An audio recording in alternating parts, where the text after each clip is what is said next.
Filipenses capítulo 1, versículo 12. Irmãos, quero que saibais que as coisas que me aconteceram contribuíram para o avanço do Evangelho, a tal ponto de ficar claro para toda a guarda pretoriana e para todos os demais que é por Cristo que eu estou na prisão. E animados pelas minhas prisões, a maior parte dos irmãos no Senhor tem muito mais coragem para falar sem medo a palavra de Deus. É verdade que alguns pregam Cristo até mesmo por inveja e discórdia, mas outros fazem com boas intenções. Esses o fazem por amor, sabendo que eu fui posto aqui para a defesa do Evangelho. Mas aqueles anunciam Cristo por discórdia, não com sinceridade, pensando que assim podem aumentar o sofrimento das minhas prisões. Mas que me importa? De qualquer modo, ou de qualquer forma, conquanto que Cristo seja anunciado, quer por pretexto, quer não, alegro-me com isso. E sim, sempre me alegrarei. Pois eu sei que isso resultará em salvação para mim, pela vossa súplica e pelo socorro do Espírito de Jesus Cristo. Segundo a minha intensa expectativa e esperança de que em nada serei decepcionado. Pelo contrário, com toda a ousadia, tanto agora como sempre, Cristo será engrandecido no meu corpo, seja pela vida, seja pela morte. Pois para mim o viver é Cristo e o morrer é lucro. Mas se o viver no corpo resulta para mim em fruto do meu trabalho, não sei então o que devo escolher. Sinto-me, porém, pressionado de ambos os lados, tendo o desejo de partir e estar com Cristo, pois isso é muito melhor. Todavia, por vossa causa, acho mais necessário permanecer no corpo. E, tendo essa confiança, sei que ficarei e permanecerei com todos vós para vosso desenvolvimento e alegria na fé, para que cresça o motivo de vos orgulhardes em Cristo Jesus por minha causa, pela minha presença de novo entre vós. Amém?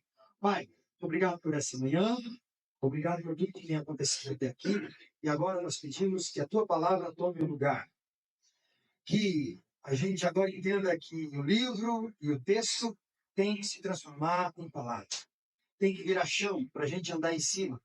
Agora essa palavra tem que achar um lugar no coração. Que o Senhor faça as cirurgias necessárias nessa manhã, para que a gente saia daqui melhor do que entrou. É a nossa oração, em nome de Jesus. Amém. Irmãos, Filipos, né, uma cidade muito importante no Novo Testamento. Paulo chega a essa cidade e funda uma igreja, a igreja dos Filipenses, né, ou dos Filipenses, porque é Filipe, né, como o Filipe nosso aqui, é com I, não é com E. Essa cidade ela é um marco, né, nessa evangelização de Paulo. Por que essa cidade ela é um ponto crucial das viagens missionárias do apóstolo Paulo? Porque foi a primeira vez na história em que o evangelho, em que a palavra de Deus, em que tudo aquilo que Deus construiu no Antigo Testamento com os judeus também, foi a primeira vez que isso entrou no território ocidental. Foi a primeira vez que isso sai do Oriente e entra no Ocidente.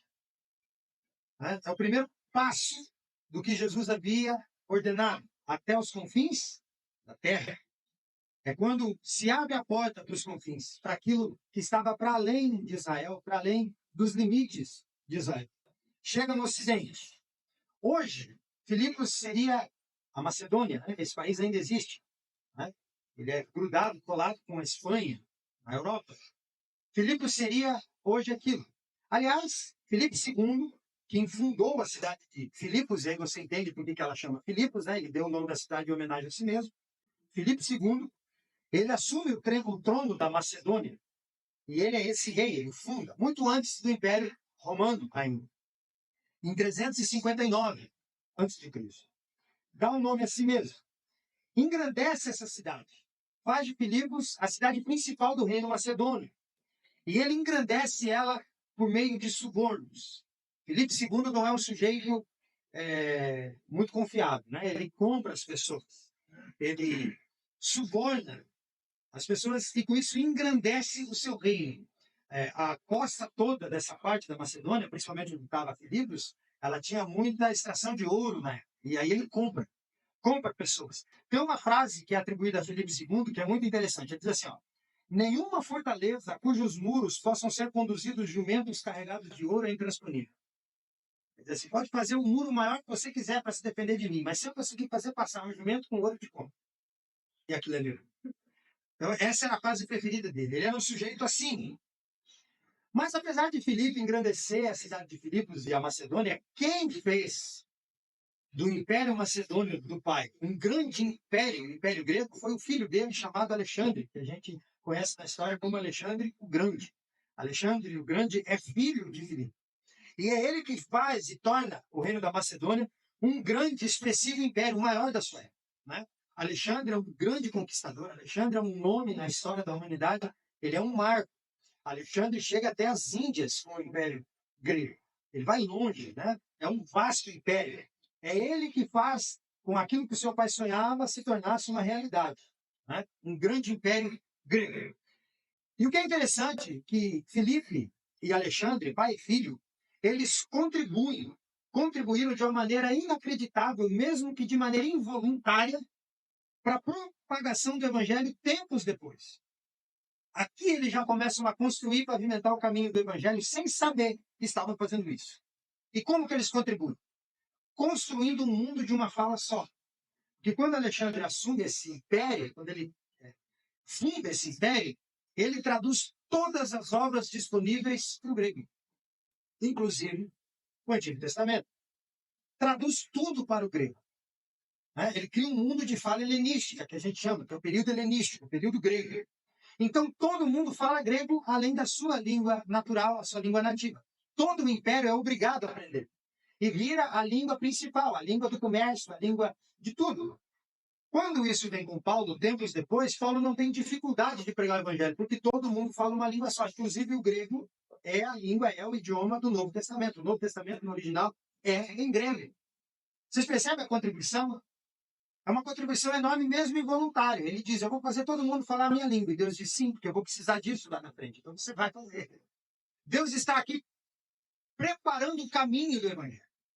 Então, eles contribuem. Né? Há quem diga de maneira correta que se Filipe e Alexandre não tivessem ido ao Oriente, Paulo e o Evangelho não teriam entrado no Ocidente. Eles contribuem.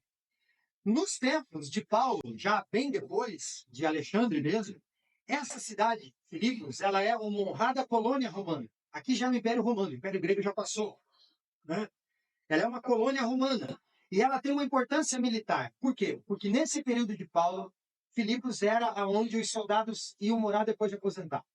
Soldados romanos se aposentavam e compravam uma casa em Filipos, porque era fora da Palestina, porque já era no Ocidente, já era mais perto de Roma.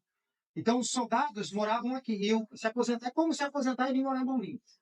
Eles iam para Filipos, se aposentavam e iam para lá. E Paulo funda a igreja nesse contexto. A gente tem o texto da fundação dessa igreja. Atos, capítulo 16, é quando Paulo chega, né? Vocês lembram do texto? Paulo, no capítulo 15 de Atos, ele rompe com Barnabé, os dois não andam mais juntos, devido a uma desavença por causa de Marcos, que havia abandonado eles na primeira viagem. Marcos é sobrinho de Barnabé. Barnabé quer levar o sobrinho de novo para a segunda viagem. Paulo diz não, porque ele deixou a gente na mão na primeira e não é digno de viajar com a gente de novo. Os dois brigam e a amizade ali se rompe, né? Se rui. A amizade dos dois, Barnabé e Paulo. A ponto de você não encontrar mais nenhum outro texto que os dois voltaram a conversar. Não tem. Você encontra textos que Paulo voltou atrás e admitiu que estava errado, porque ele cita depois Marcos como uma pessoa importante nas suas cartas. Por 2 ou 3 vezes ele diz que Marcos é importante. Então Paulo entendeu que errou. Mas não tem um texto que Paulo e Barnabé fizeram as pazes. A gente não encontra isso. Provavelmente tem um feio, mas fizeram de maneira secreta a ponto que ninguém registrou. Os dois se dividem. Quando se dividem, Paulo chama um sujeito para viajar com ele chamado Silas, que também é Silvano na escritura, o mesmo nome. E aí Paulo tem um sonho de um homem macedônio pedindo socorro, dizendo, passa a Macedônia e ajuda-nos, socorre-nos. Paulo acorda do sonho, pega Silas e diz, precisamos viajar para a Macedônia.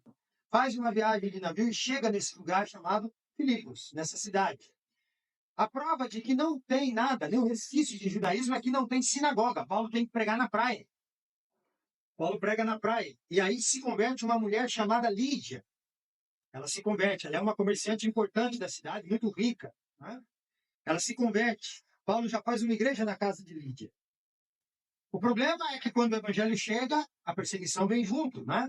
E aí, quando Paulo sai pela cidade pregando e falando do evangelho, vem uma adivinhadora, uma jovem, chamada na escritura de pitonisa, fica seguindo Paulo e gritando atrás de Paulo: esses homens anunciam o reino de Deus, né? Tentando fazer chacota de Paulo. Paulo, uma hora, se chateia com aquela mulher gritando atrás dele o tempo inteiro, estende a mão e expulsa esse espírito que ela tinha, um espírito de adivinhação, diz o texto. Quando ele expulsa o espírito de adivinhação, tinha gente que lucrava com a adivinhação da moça, que pedia, né? Ela era um oráculo de muita gente que queria ganhar dinheiro. Quando eles pedem, vê que a moça perde o aspas, poder que ela tinha, né? Provavelmente ela enganava, eles dizem o quê? Ele tirou de nós a galinha dos ovos de ouro. O que a gente faz? A gente precisa prender esse homem.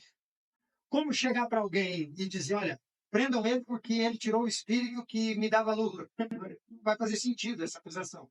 Então o que eles fazem? Esse homem anuncia deuses estranhos. Aí vão lá, julgam Paulo e Silas, aí dão uma surra caprichada nos dois, né? Aquele famoso chicote romano, né? 40 menos 1. O 40 menos 1 é muito interessante, né? Eram 40 chibatadas. Jesus também passou por isso. Mas eles iam contando e contavam até 39 e paravam. Porque eles tinham medo de errar na conta e quando contasse o 40 já tivesse passado, já tivesse dado uma chibatada a mais sem contar. Ó, 40, beleza. 40 ainda já é judiar demais. Então vamos para 39. A gente conta até 39 e para. Então era 40 menos 1. 39 e para a gente não exagerar no castigo. Eles apanham, vão para um cárcere privado, que a gente chama hoje de solitária. Eu nunca fui numa cadeia, nem sei se isso existe, essa só de filme, mas eu acho que deve existir. Né? Põe eles no tronco, no cárcere interior. Ficam presos pelos pés, pelas mãos, pelo pescoço. E lá presos, por volta da meia-noite, Paulo puxa uma música e Silas faz a segunda voz e os dois começam a cantar. E aí dá um terremoto, treme tudo, abre as portas de tudo, as cadeias caem, o tronco cai. Todo mundo se vê assustado, mas todo mundo pronto para fugir se quisesse. O soldado está tirando o cochilo da madrugada, em vez de estar olhando os presos. Quando ele acorda, está tudo aberto, ele acha todo mundo fugindo. Aí ele diz, amanhã vão me matar.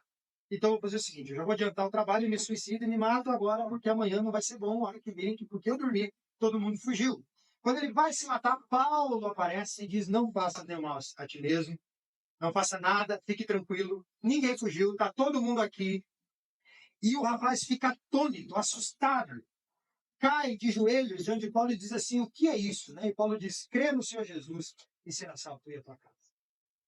Certo? Aí o texto continua, quando eles descobrem que Paulo é um cidadão romano, que ele comprou o direito à cidadania romana, eles dizem, puxa vida, nós castigamos o romano e prendemos o romano, agora vai dar problema para nós. Aí eles vão a Paulo e dizem assim, ó, sai pela porta do fundo, faz de conta que nada aconteceu. Paulo diz, de jeito nenhum, quem me prendeu aqui vai ter que vir me tirar. Aí eles têm que se expor, prenderam o soldado romano, prenderam o cidadão romano, Paulo sai, o texto diz que ele vai na casa de Lídia, confirma a igreja que ele tinha começado a estabelecer e segue viagem. Esse é o relato da fundação da igreja na cidade de Filipos. É assim que a igreja nasce, certo? Veja, a visão que Paulo teve, o sonho que ele teve com o rapaz pedindo ajuda, aconteceu entre 51 e 54 depois de Cristo. Essa carta aqui é provavelmente do ano 61 depois de Cristo. Então nós temos aqui entre 6 a 11 anos entre o último contato de Paulo com a igreja. 6 a 11 anos que Paulo não os via. E onde Paulo está agora? Paulo agora está preso. Está em Roma, uma prisão domiciliar. A prisão do final do livro de Atos é essa prisão. Paulo está na casa de César, no palácio, dentro de um quarto, vigiado dia e noite por soldados romanos. O vínculo militar entre a capital do Império e Filipos provavelmente leva a notícia para a igreja lá. Paulo, lembra do sujeito que passou aqui? Vocês hoje adoram a Jesus Cristo por causa dele? Paulo, lembramos, claro, ele está preso lá em Roma. Nós descobrimos. O que a igreja faz? A igreja junta um monte de doação. A igreja junta essa doação com uma carta, com os problemas da igreja, com a igreja está enfrentando. Pega um sujeito que agora pastoreava a igreja, chamado Epafrodito, um nome bonito pra caramba para colocar em filho, né? Epafrodito. Pega esse sujeito e diz assim, ó, você leva essa carta e essa doação para Paulo, vai lá e vê como é que está o nosso amado apóstolo. É assim que a epístola é escrita. Filipenses é a resposta de Paulo a essa doação e a essa carta da igreja que lembrou dele na sua prisão. Paulo vai responder à igreja na carta aos Filipenses, certo? Agora, falando do texto que eu li, essa porçãozinha do capítulo 1, William Hendrickson, que é um dos maiores comentaristas do Novo Testamento, ele dá um título para esse trecho da carta que eu gosto muito. Ele diz assim: é o relato do prisioneiro otimista. Esse trechinho aqui é o relato do prisioneiro otimista. Por quê? Porque aqui Paulo está se alegrando, regozijando com a sua prisão. Paulo está feliz, está alegre com a sua prisão. Por quê? Porque ele entende que a prisão dele é em prol do Evangelho. Ele entende que tudo que acontece com ele, principalmente isso que está acontecendo com ele, tem a ver com o Evangelho. Por isso ele não está triste de estar preso. É uma prisão injusta. Ele não está lá porque ele merece. Contudo, ele estando lá, o Evangelho ganha mais força, ele diz. Então, todo esse parágrafo que a gente leu não gira em torno da situação de Paulo. Não gira em torno dos seus críticos. A gente leu aqui que criticavam ele por ele estar preso. Mas gira em torno da sua entrega pelo Evangelho. Gira em torno do seu amor pela palavra e pelo Evangelho de Cristo e pelo anúncio de Jesus como Salvador. A prisão dele está ligada ao Evangelho. E porque a sua prisão está ligada ao Evangelho, o apóstolo passa por cima de questões pessoais para ver Cristo proclamar. Ele passa por cima do próprio conforto, ele abre mão da própria liberdade, contanto que Cristo seja anunciado. Por isso é o relato do prisioneiro otimista mesmo. Paulo está mostrando para nós aqui que é em meio às provas e dificuldades da vida que o Evangelho planta certezas inabaláveis no coração do homem e da mulher. Ele está entendendo que o único jeito do Evangelho plantar certezas no nosso coração é quando a gente passa por sofrimento e por dificuldade. É só assim. C.S. Lewis já dizia que o sofrimento é o megafone de Deus para um mundo ensurdecido. Lewis Rodvogel dizia: Deus, às vezes, derruba o homem de costas no chão a fim de que ele olhe para cima.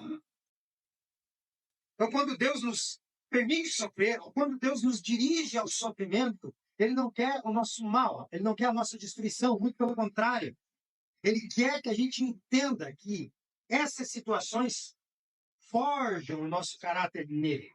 Portanto, o sofrimento nada mais é do que um patrocinador da fé. O sofrimento patrocina a fé, não é contra a fé. No coração de quem creu, não é. Então é nesse contexto, tudo isso que eu expliquei para você, que eu queria mostrar nessa manhã o poder que o Evangelho exerce na vida daquele que é chamado a proclamar o Evangelho. Como o Evangelho muda a gente. E eu quero apresentar isso diante de um tema. Né? Certezas do amor de Deus. Nós temos no texto aqui convicções. Convicções que o Evangelho planta no nosso coração, que nos dão a certeza desse amor. Convicções produzidas pelo Evangelho em nós, para termos certeza do amor de Deus. Qual que é a primeira convicção produzida pelo Evangelho aqui que a gente vê no texto? A satisfação. O Evangelho produz em nós um sentimento, não só um sentimento, mas uma postura, uma virtude, de fato, de dentro para fora. Ser satisfeito. Satisfeito com o que tem, satisfeito com quem é. Ser contente. Não ligue essa satisfação com o crescimento profissional. Tá? Eu não estou falando nada de vida profissional. Vida profissional, você está sempre querendo melhorar, ser mais, ter mais, produzir mais, conhecer mais. Isso aí não tem a ver com o que eu estou dizendo. Eu estou dizendo ser satisfeito como pessoa, como um ser. Ser satisfeito. Isso que a gente entende. O verso 12 que eu li, vou repetir, diz assim: Quero, irmãos, que saibais que as coisas que me aconteceram contribuíram para o avanço do Evangelho. A linguagem do verso, se você ler ele de primeira, parece mostrar que o que Paulo tinha em mente era só assegurar que tudo estava bem. Que o que ele quer com essa palavra dele no verso 12 é: está tudo bem. Parece que Paulo só quer dizer isso. Mas se a gente faz um exame mais apurado do verso e a continuidade do texto, a gente vai ver que a intenção de Paulo é outra. Não é essa. Paulo está dizendo que as suas prisões, a cadeia em que ele está numa prisão domiciliar, o quarto onde ele está, as algemas que colocaram nele, ao invés de desmotivá-lo, ao invés de decepcioná-lo, elas estão contribuindo para o avanço do Evangelho. Paulo diz, olha, a situação em que eu me encontro preso tem contribuído para o avanço do evangelho, por isso eu estou tranquilo. Eu estou satisfeito. Eu não estou decepcionado, eu não estou triste, eu não estou desmotivado. Eu estou tranquilo, porque isso aqui tem feito o evangelho avançar. A minha prisão. E a palavra usada no texto grego é muito expressiva, né? Quando Paulo fala do que está acontecendo.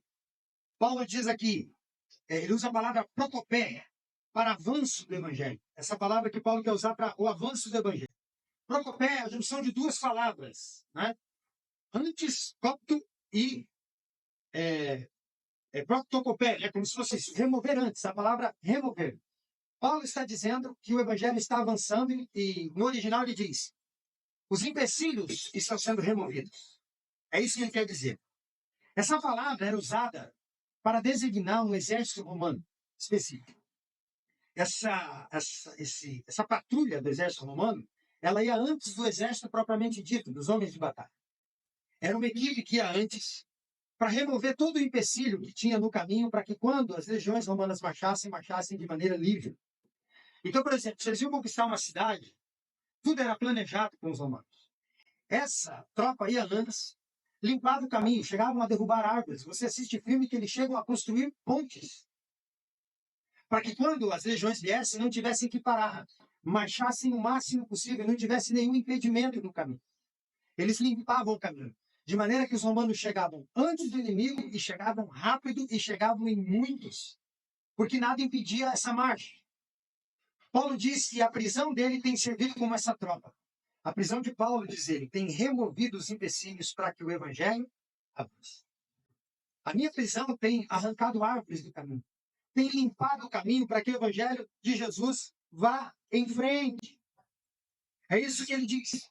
E como que Paulo entende isso? Ele cita um exemplo. Ele diz, olha, veja como a minha prisão contribui, como ela tira os empecilhos e me faz chegar e faz o evangelho chegar mais longe. Eu estou aqui na casa de César. Eu estou sendo vigiado por um soldado romano dia e noite. Eles revezam em escalas para me vigiar. O texto diz que Paulo estava algemado a um soldado romano. Uma algema nele e a outra no soldado. Paulo ia no banheiro, o soldado tinha que ficar acompanhando. Paulo ia deitar, o soldado tinha que ficar do lado. Paulo sentava para escrever, o soldado tinha que sentar do lado. Depois esse soldado trocava com o outro, e o outro se algemava e ficava algemado a Paulo. Paulo diz, por causa da minha prisão, agora, a guarda pretoriana, a guarda do imperador, conhece o evangelho. Ele está dizendo de que outra maneira nós iríamos evangelizar os guarda-costas do imperador, se eu não tivesse preso. E essa guarda pretoriana era um exército de mais ou menos 16 mil soldados, que era a guarda principal do imperador. Né? Daí vem o termo pretório, a guarda do pretório, a guarda do palácio. Toda essa ideia de polícia que a gente tem hoje, de farda preta, da ideia da polícia principal, né? Nós temos o policial comum e temos a polícia principal, o tal do BOP, tudo vem dos romanos, vem dessa ideia da guarda do imperador, dos principais soldados escolhidos para fazer parte de uma guarda dentro da guarda. Esses soldados não eram só diferentes dos outros porque o seu uniforme era preto. Quem assistiu aqui o filme Gladiador, inclusive vai ter o 2, eu estou muito ansioso para assistir. Eu gostei muito do primeiro filme. Lembra que no final, quando o Maximus luta contra o Commodus, tem uma guarda em volta, toda de preto. É aquela guarda lá, aponta para aquilo. É a guarda real. 16 mil soldados escolhidos. Não era só o salário maior, a roupa diferente. Para ser um soldado desse, tinha que ter história. Então eram pessoas influentes, importantes. Paulo diz, eu estou pregando para nada de Roma. De que outra maneira eu conseguiria alcançar esses homens? Como que a minha prisão não contribui? Ele está dizendo. Claro que contribui. Se você ler o final da carta, Paulo vai dizer o quê? A igreja na casa de César saúda-vos. Eles acharam que prenderam Paulo e Paulo faz uma igreja dentro da casa do imperador, dentro do César. Tem uma igreja. Vocês acham que acabam comigo? Eu faço uma igreja aqui. Ele diz, os da casa de César saúdam vocês. Paulo já tem uma igreja de soldados, pregando o evangelho. Paulo está dizendo aos filipenses, olha como a minha prisão contribui. Olha como isso contribui para o evangelho. O que a gente entende, gente? Que Paulo é satisfeito. Você já fez esse experimento? Você já partiu desse princípio, desse pensamento? Às vezes alguma coisa ruim está acontecendo com você, você começa a lamentar, começa a olhar aquela situação e aquilo vai apertando e você não sabe como sair. Mas faça esse exercício. Enquanto você sofre e continua confiando em Deus, quantas pessoas que não se aproximariam de você de outra maneira se aproximam? A quantas pessoas você consegue levar o evangelho você vivendo esse infortúnio? Como alguém às vezes chegaria ao conhecimento de Jesus se não fosse pelo teu sofrimento? Se não fosse pelo que você está passando ou passou? Paulo diz, olha, não é olhar o copo meio cheio, não. Paulo está dizendo, todo sofrimento patrocina. O que nos acontece nos dá essa chance. E pessoas que não conheceriam o evangelho de outra maneira, conhecerão por causa do que você sofre, por causa do que você passa. Não é ver com otimismo apenas, não é olhar, eu vou tirar coisas boas disso, tirar lições, como os coaches dizem. Porque tirar lições pode ser que você não ache, que você vai olhar com os seus olhos. Eu estou dizendo é olhar a situação nos olhos do Evangelho. Se eu sou de Jesus, isso está me acontecendo por uma razão. E às vezes a razão não é você, às vezes a razão é outra. A razão é alguém que precisa ser alcançado, e de outra maneira não seria. Paulo está satisfeito. A gente é satisfeito do Evangelho dessa forma? Ou a gente é só aqueles que creem que se servimos a Cristo, a gente não pode passar por luta e por dificuldade? Né? A ponto de dizermos, eu rejeito esse sofrimento em nome de Jesus. Não, a gente vive, gente. Vive o Evangelho. Vive a vida com Cristo. E a vida com Cristo implica em viver tudo. Em responder à existência com o Evangelho, não importa como ela se apresente. Não importa como ela venha.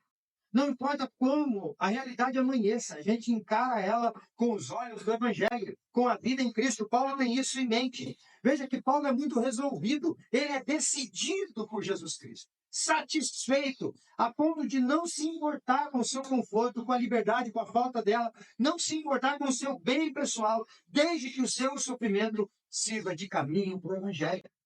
Sirva de caminho. E sabe o que é o mais interessante em Filipenses?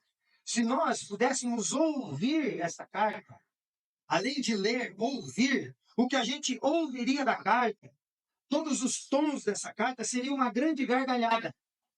Porque em nenhum outro texto, em nenhum outro escrito, Paulo repetiu tantas vezes a palavra alegrai-vos, alegrem-se, me alegro, alegria. Paulo está preso e ele diz, eu estou feliz. Ele diz, alegre-se, outra vez vos digo, alegrai-vos. Paulo diz nesse texto, se pregam Jesus por pretexto ou de coração, o que me importa? Eu me alegro, sempre me alegrarei, eu me regozijo. Como que alguém preso pode estar alegre? Essa é a diferença de alegria e felicidade, aliás. Felicidade vai estar sempre preso a um evento. Se à tarde tivéssemos uma festa de aniversário para ir, nós já estaríamos todos ansiosos. Porque é um momento que a gente vai se reunir e vai ficar gravado na memória. Nós vamos rir de coisas, vamos lembrar de histórias. Momentos de felicidade. Casamento é uma coisa que fica gravada aqui, ó, na mente da gente. Aniversários. Felicidade está presa a momentos. Férias. A gente programa as férias e fica ansioso, porque vai ser um momento que vai ficar marcado na memória dos nossos filhos, na nossa memória dos nossos familiares. A felicidade está presa a momentos. A alegria é atemporal. É incircunstancial. Ser alegre não depende do que está acontecendo. Ser alegre é uma virtude. Ser alegre é um modo de ser, de reagir. A alegria não precisa que tudo esteja bem para existir. Entende a diferença? Felicidade precisa de um evento. Alegria precisa apenas existir. Paulo é alegre. Paulo diz, eu me regozijo, eu me alegro em Cristo. Por isso que a nossa alegria não pode ser tirada. Jesus diz isso em João 16. Vocês vão chorar, diz para eles, eu vou morrer, eu vou para a cruz, vocês vão chorar. E o mundo vai fazer festa. Contudo, depois a alegria deles vai se transformar em tristeza. E vocês vão se alegrar e a alegria de vocês nunca mais poderá ser tirada. Porque ele ressuscita. A nossa alegria não depende de momentos, de circunstâncias, de eventos. A alegria é um estado do ser. Você pode ter o pior trabalho do mundo, você consegue fazer alegre. Porque não depende do que você faz ou deixa de fazer. Depende de quem você é em Jesus Cristo. No Evangelho. Paulo diz isso no texto inteiro, na carta toda. Então, Paulo é alguém muito satisfeito, e essa satisfação de Paulo pelo Evangelho permite a ele anunciar Jesus com uma alegria sincera, mesmo num lugar onde o que se espera é só desespero e lágrimas, uma prisão. Paulo está alegre. Paulo é feliz, no sentido exato da palavra, né? De alegria, não feliz por circunstâncias. Lutero já dizia: eu não preciso conhecer os caminhos por onde vou, desde que eu conheça bem o meu guia. Se eu conheço Jesus, onde ele me mandar, eu vou. Tem outro hino do nosso cenário que eu gosto muito, no antigo. Bem pouco importa eu habitar em alto monte à beira-mar, em casa ou gruta, boa ou ruim, é sempre céu com Cristo em mim. Satisfação em Jesus. É isso que Paulo tem. A segunda coisa, a segunda convicção que o Evangelho produz. A primeira é satisfação. A segunda, segurança. Paulo é alguém muito seguro. Verso 19.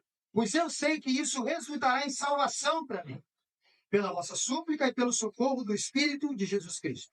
Segundo a minha intensa expectativa e esperança de que em nada serei decepcionado, pelo contrário, com toda ousadia, tanto agora como sempre, Cristo será engrandecido no meu corpo, seja pela vida, seja pela morte.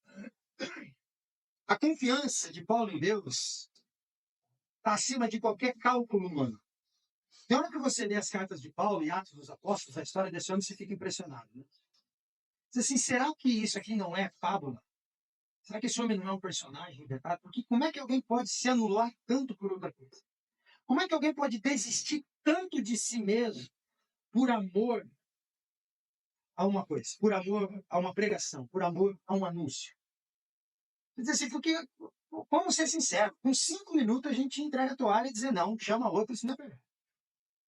Pode escolher outro, o quê? Apedrejado, descer em cesto, muro dentro do cesto, naufrágio, apanhar, nada.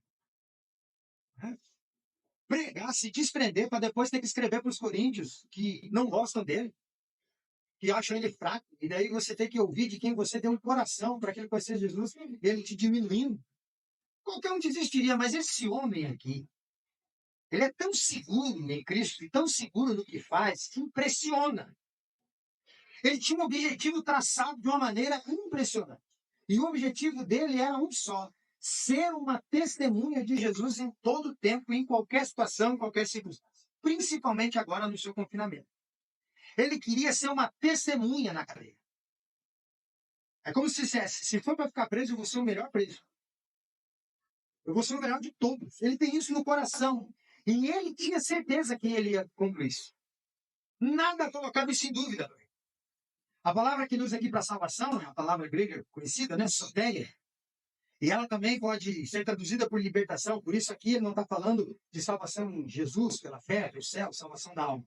Quando ele usa aqui libertação, por isso que algumas traduções já trazem libertação. Tudo isso vai se resumir e redundar em libertação. Eu serei liberto daqui. De qualquer maneira. Ele não está falando de salvação de alma, ele está falando de sair da cadeia. E onde essa confiança de Paulo se estriba, se apoia? Que ele vai sair de lá livre de qualquer jeito. Ele tem 2 auxílios. Ele diz, primeiro, a súplica de vocês por mim. A oração de vocês, que eu li no verso 19. Vocês estão orando por mim. Ele está dizendo, Deus ouve a oração. E como vocês oram para que eu saia daqui, pode ser que Deus atenda essa oração. Então eu conto com a oração de vocês. Esse é um dos meus auxílios, onde eu estou agarrado para sair daqui. Vocês estão orando por mim. E o outro é a provisão do Espírito de Jesus Cristo. Pela súplica de vocês e pela provisão. Esse auxílio tem a ver com o quê? Um revestimento. O Espírito de Deus, o próprio Deus, vai me fortalecer. De maneira que eu não vou falhar no meu testemunho. Eu vou continuar com coragem. O meu testemunho não vai ser prejudicado, qualquer seja o veredito. Se Deus ouvir a oração da igreja e me tirar daqui, eu glorifico a Deus. Se Deus decidir que eu tenho que morrer aqui, o Espírito vai me revestir para eu não ceder e morrer com coragem. De qualquer maneira, eu saio daqui. Por causa da oração de vocês. De um jeito ou de outro, eu saio. Percebe o que Paulo está dizendo aqui? Vivo ou morto, eu saio.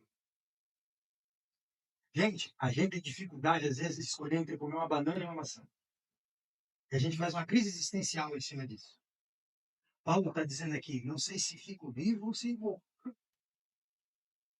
A gente chora, que nem criança, por coisas simples e decisões que nós tomamos. Já viu gente que casa com sofrimento?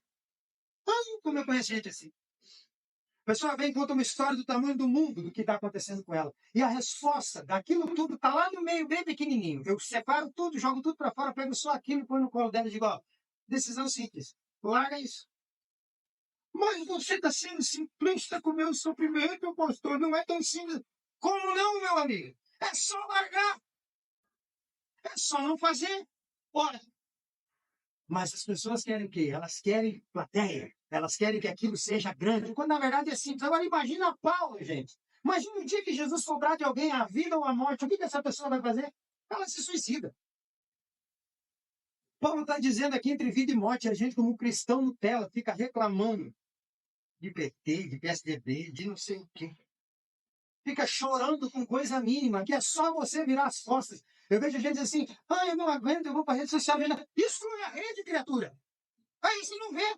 Mas como é que eu vivo sem rede? Então, sopra. É uma ou outra. Mas as pessoas gostam do quê? De complicar.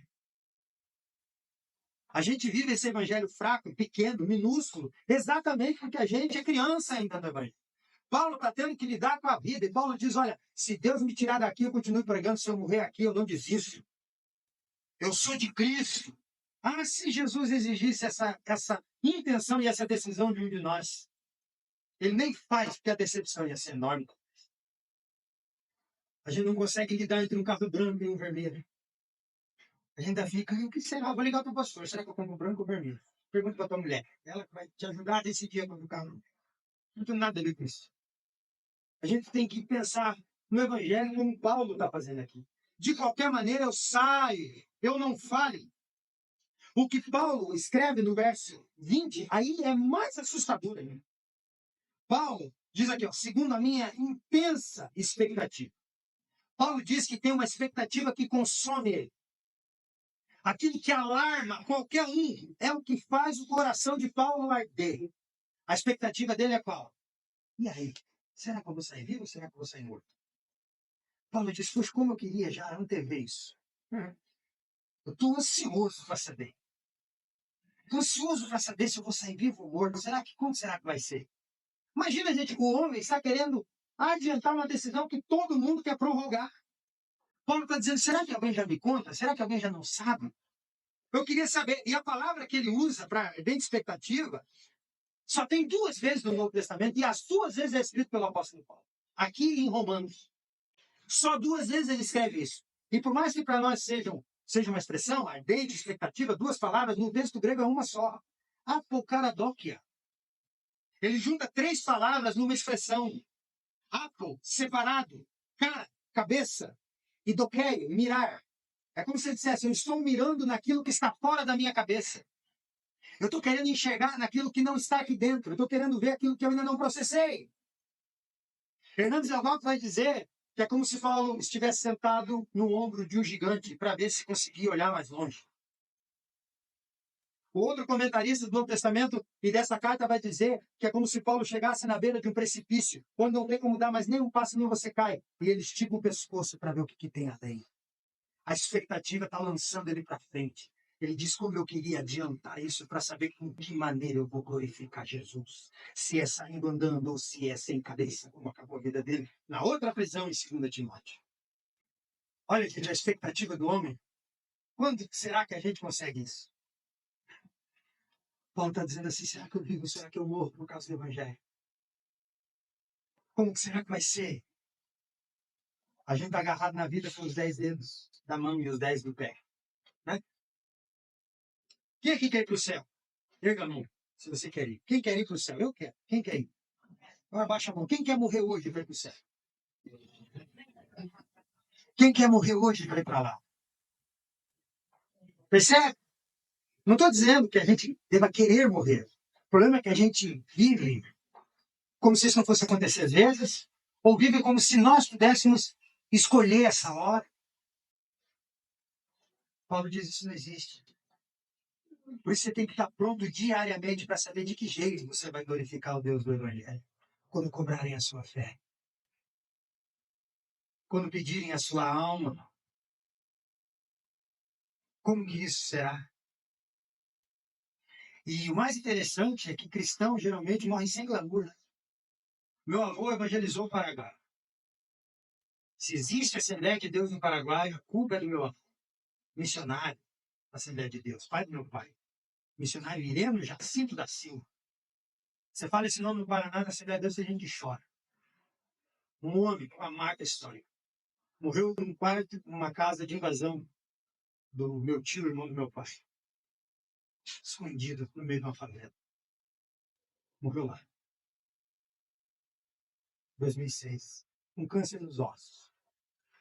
Escondido, isolado, só com a família visitando. E ficou lá porque quis. Perto desse filho. Meu pai já havia morrido quando ele morreu, 6 meses antes.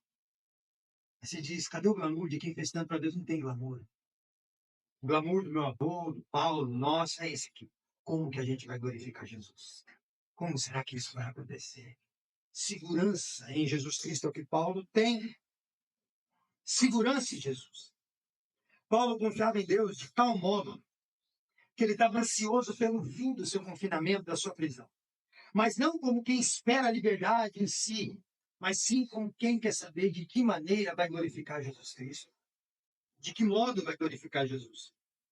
Paulo está confiante que a coragem dele em Cristo não vai sucumbir. Ele está seguro. O temor não vai tomar o lugar da segurança. Portanto, ele tem o desejo de antever. Ele quer conhecer antes o veredito de tão no desejo que ele está de glorificar Jesus Cristo. Para Paulo, Cristo seria engrandecido, portanto, ele não seria envergonhado. Ele iria honrar Jesus pela vida se fosse solto da prisão, ou pela morte se fosse condenado. Ele diz, eu estou seguro, seguro em Jesus Cristo, seguro no Senhor. Para encerrar, os místicos do nosso tempo e passados, qual era a prova do poder de Deus na vida de Paulo? Era o lenço que ele orou e deu na mão de pessoas para curar pessoas. Já diz, olha, a prova do poder de Deus na vida de Paulo é que ele tinha um lenço, que ele curava pessoas. Mas a verdade é outra. Warren Wiersbe vai dizer que o poder de Deus na vida de Paulo se manifestou da seguinte maneira. O mesmo Deus que usou o varão de Moisés, os jarros de Gideão e a funda de Davi, usou as algemas de Paulo. O mesmo Deus que usou o cajado de Moisés que abriu o mar, a funda de Davi que matou o gigante, os jarros de Gideão que ganhou a guerra, é o mesmo que usou a algema de um homem para anunciar o seu filho. O poder de Deus se mostrou na vida de Paulo no sofrimento do começo até o final. E ele termina, preguei sobre isso esses dias, né? Encerrei a carreira, guardei a fé, a coroa está pronta. Guardei, terminei, vou acabar aqui, Timóteo, e estou tranquilo, e estou satisfeito com o que foi construído, porque tudo foi em prol do Evangelho. O sofrimento para esse homem de Deus não era apenas uma das maneiras de viver, mas era uma das maneiras de incentivar os outros a viverem o Evangelho. Paulo usava o seu sofrimento para incentivar pessoas a viverem o mesmo Evangelho. Os pregadores de hoje, principalmente esses da mídia, não entendem nada disso. Nada, nada, nada. Bombardeiam os seus ouvintes, os seus seguidores com mensagens de vitória, de sucesso e realização pessoal. Deturpam essas conquistas, dizendo que tudo isso depende de nós, que vem da gente, que está aqui dentro. Faça força, que você consegue, corra atrás. Não tem a ver com isso, tem a ver com Deus.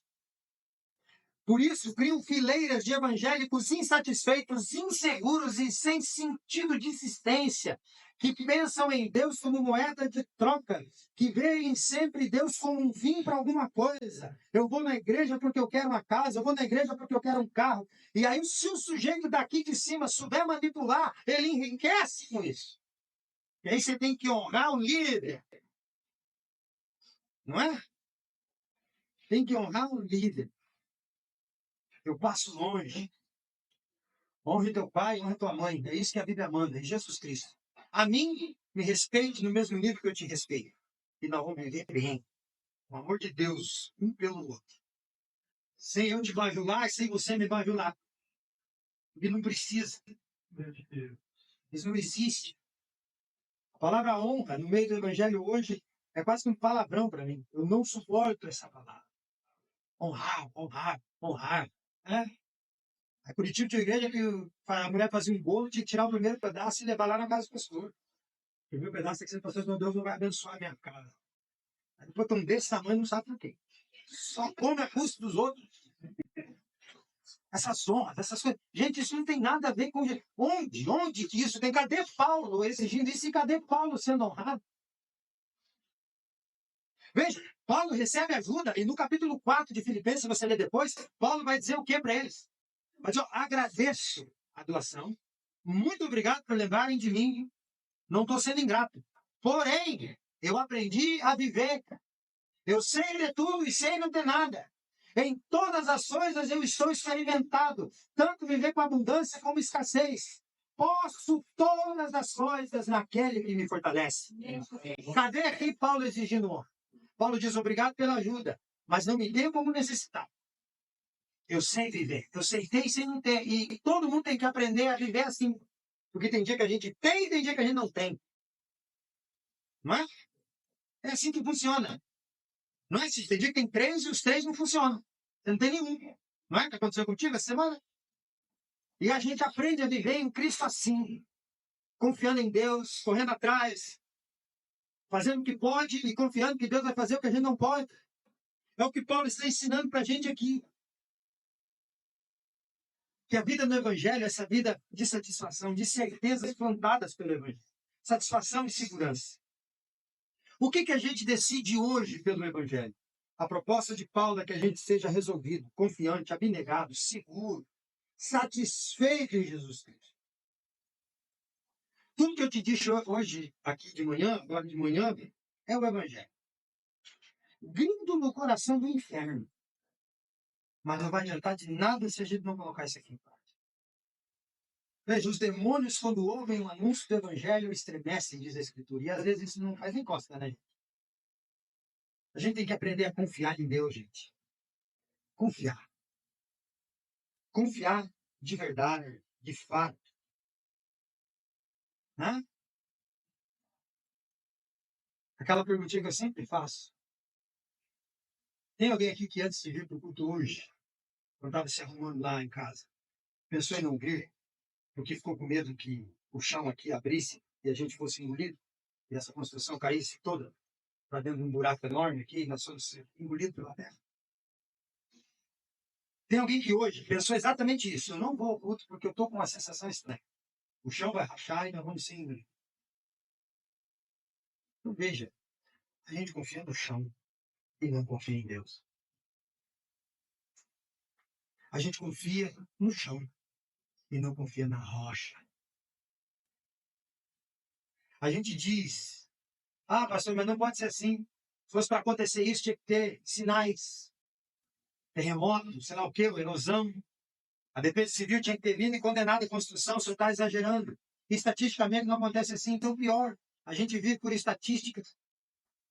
Então a gente crê estatisticamente e não tem a coragem de confiar naquele em quem a gente diz que vive, respira e existe.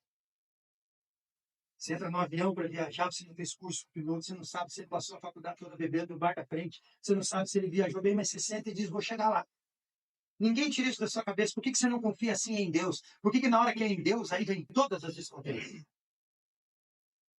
Tem que confiar em Deus como a gente confia no chão.